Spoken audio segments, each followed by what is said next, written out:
ব্যানার্জি নাকি খুন হবেন, মন গড়া অভিযোগ পার্থ ভৌমিকের। নেপালের প্রসঙ্গ টেনে আসারই গল্প।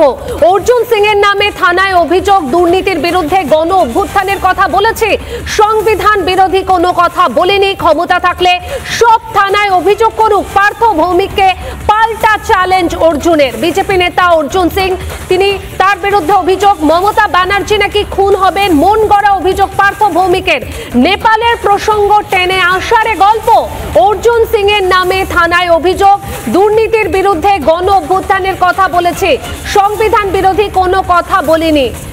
তৃণমূলের সাংসদ পার্থ ভৌমিক ঠিক কি বলেছেন একবার শোনাই আপনাদেরকে।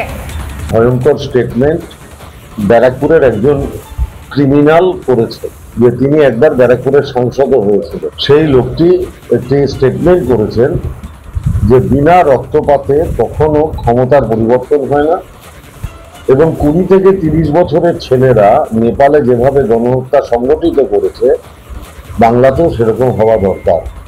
আমরা ব্যারাকপুর, দমদম সমস্ত থানায় আমরা ইতিমধ্যে কমপ্লেন করেছি, নাম করে, হ্যাঁ নাম করে, অর্জুন সিং এর নাম করে যে আমরা মনে করছি যে আমাদের মুখ্যমন্ত্রী মমতা ব্যানার্জিকে খুন করার একটা ব্যাপক পরিকল্পনা হচ্ছে, এবং যেটা ওনার মুখ থেকে বেরিয়ে এসেছে।